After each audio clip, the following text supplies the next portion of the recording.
Olá pessoal, tudo bem? Hoje eu vim falar um pouco do Mayakovsky, um poeta intenso que se suicidou em 1930. Mayakovsky é um dos meus poetas favoritos e neste quadro Intertextualidades eu vou ler o poema dele, que é mais famoso, e depois vamos ver como ele aparece em outra expressão estética, que é a música. Então aguardem.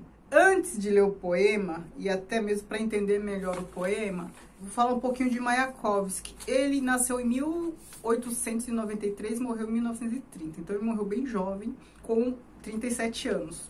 Ele é um dos que o Jacobson, aqui neste livro, A Geração que Esbanjou os Seus Poetas, é o nome do Jacobson. Ele fala dos poetas que morreram por conta do regime lá da Rússia, do início do século XX, e dos que também tiraram a própria vida. E Mayakovsky é um desses, né? Então, em 1930, ele se despede desse mundo.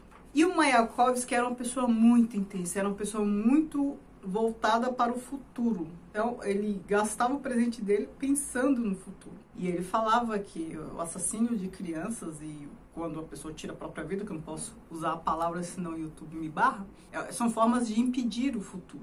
São formas de impedir que o presente se perpetue. São formas de privar o presente de sucessão. Impedir que o presente se perpetue. Então ele era muito voltado para o futuro e ele também acreditava muito na ciência. Ele achava que no futuro a ciência seria capaz de produzir coisas incríveis. E acreditava até que no futuro, lá pelo ano 3000, lá adiante, a humanidade será capaz de ressuscitar as pessoas, né? Trazer as pessoas à vida. Então, quem morreu pode voltar. Ele acreditava. Hoje nós sabemos que, muito provavelmente, nós não teremos condições de existência na Terra lá pelo ano 3000, já que a gente está destruindo tudo. O homem está conseguindo limitar por meio da ciência, por meio, enfim, dos seus princípios, usando a ciência, né, a serviço disso, mais limitando a existência na Terra do que tentando perpetuá-la. Então, o Mayakovsky era esse tipo intenso, poeta revolucionário. A gente está falando da Rússia ali, do começo do século, da Rússia revolucionária, é óbvio. Ele era marxista, ele acreditava, e para muitos marxistas, para muitos comunistas de modo geral, a questão da revolução, a questão da vitória do socialismo, do comunismo, é uma questão existencial, que eles acreditavam, acredito até hoje, que é a única forma de as pessoas conseguirem formas de sobrevivência mais dignas. Então, ele vivia de maneira intensa, angustiado com essa questão política, principalmente depois que o Lenin morreu, do que se tornou a Rússia, com essa intensidade de perceber as coisas, essa sensibilidade, né? O poeta é muito sensível. E ele também, ele era apaixonado por uma mulher casada. Acho até que teve um caso com ela. Então, era essa a vida do Mayakovsky. Então, foi no meio disso tudo, nesse contexto, desse turbilhão de coisas, que ele resolveu se finalizar da forma que fez, né? Aqui, nesse livro do Jacobson, eu destaquei, eu li há um tempo já, então não consigo nem comentar o livro todo. A maior parte desses destaques é sobre Mayakovsky. Como se a angústia da ausência impedisse a visão do ausente. Ele está falando do Mayakovsky. Essa questão do futuro, né? Essa questão de se preocupar tanto com o futuro, se angustiava com isso, que não conseguia percebê-lo. E aí ele transcreve aqui um trecho. Ele fala assim, ó: para Mayakovsky, o futuro é uma síntese dialética, a anulação de todas as contradições contra sua expressão na imagem exorbeteira de Cristo jogando damas com Caim, no mito de universo varado de amor, e na seguinte proposição, abre aspas: a comuna é um lugar de onde os burocratas desaparecerão e onde haverá muitos versos e canções. Mais adiante outro trechinho: que a literatura ocupe um lugar especial, ou ela estará todos os dias no jornal todo, em cada página, ou ela absolutamente não é necessária. Mande ao diabo essa literatura que é servida só como sobremesa, né? Como se fosse só algo trivial para relaxar, para trazer leveza ao ambiente, essas coisas assim, né? A literatura, a arte é essencial, a política é essencial, é questão existencial até. E aí o Jacobson fala que A exigência da vitória sobre a morte o dominava. É curioso essa preocupação dele com o futuro, com essa questão de perpetuação, não só do corpo, mas a necessidade de construir um futuro interessante, porque o presente para ele não estava sendo. E o que o Jacobson fala sobre ele? A concepção de Mayakovsky sobre a função do poeta está ligada à crença na superação do tempo, na vitória sobre sua marcha contínua. De novo, essa questão do tempo. Isso tudo vai nos ajudar a entender o poema. Aí Jacobson fala assim: e no final das contas, a peculiaridade da Rússia não reside tanto no fato de que seus grandes poetas desapareceram tragicamente, mas no fato de que existiram. Eu achei lindo isso aqui. De comentários, de texto, só isso. Agora deixa eu ler o poema, senão esse vídeo vai ficar longuíssimo.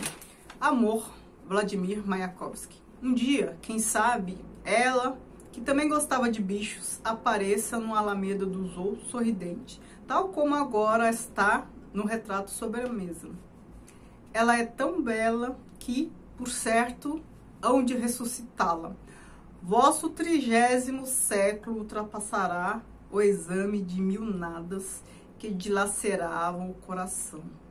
Vosso 30º século ultrapassará o exame de 1000 nadas que dilaceravam o coração. Então, de todo amor não terminado, seremos pagos em inumeráveis noites de estrelas. Ressuscita-me, nem que seja só porque te esperava como um poeta, repelindo o absurdo do cotidiano. Ressuscita-me, nem que seja só por isso. Ressuscita-me. Quero viver até o fim o que me cabe, para que o amor não seja mais escravo de casamentos, concupiscência, salários. Para que, maldizendo os leitos, saltando dos coxins, o amor se vá pelo universo inteiro. Para que o dia que o sofrimento desagrada não vos seja chorado, mendigado, e que, ao primeiro apelo, camaradas, atenta se volte a terra inteira, para viver livre nos nichos da casa, para que doravante a família seja o pai, pelo menos o universo a mãe, pelo menos a terra. Gente, esse poema é uma das coisas mais lindas que eu já vi. Não sei se vocês perceberam, mas tem um resumo de tudo que eu falei sobre ele. A questão política, a questão da crença no futuro, de querer, né, prolongar a vida, a questão do amor dele. Então ele começa pelo amor dele, ó.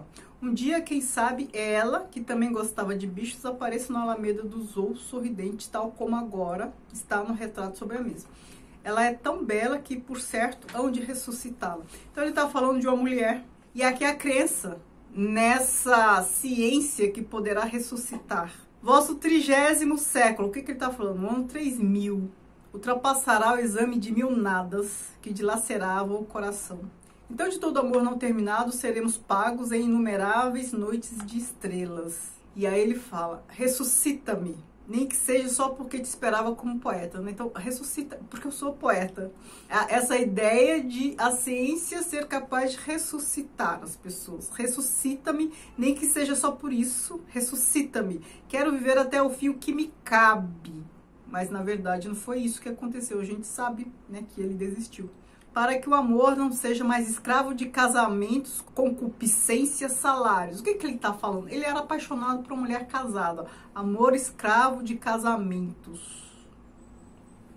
Para que, maldizendo os leitos, saltando dos coxins, o amor se vá pelo universo inteiro. Para que o dia que o sofrimento degrada, não vos seja chorado, mendigado. E que, ao primeiro apelo, camaradas, né, o apelo aí dos comunistas, atenta se volte a terra inteira para viver livre dos nichos das casas, para que doravante, para que a família seja o pai, pelo menos o universo, a mãe, pelo menos a terra. Gente, é lindo demais. Então, aqui tem um resumo do que era Mayakovsky. Eu acho que é por isso que eu gosto desse poema. Além de ele ser forte e visceral, tem um pouco de tudo que ele acreditava. Ao tirar a própria vida, ele deixou um bilhete, parece que é algo assim: cansei de viver nesse mundo de mortos, prefiro morrer antes.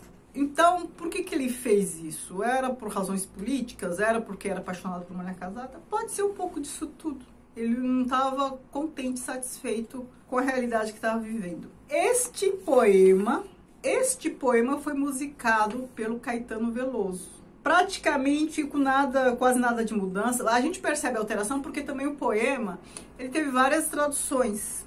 Então eu não sei a qual tradução o Caetano Veloso se espelhou, né, usou. Eu não achei o tradutor dessa aqui que eu li. Eu apenas achei esse poema na internet e não tenho o tradutor. Às vezes dá diferença de uma palavra ou outra, mas pode ser diferença apenas de tradução, não que o Caetano tenha mudado a letra, mas tá quase igual.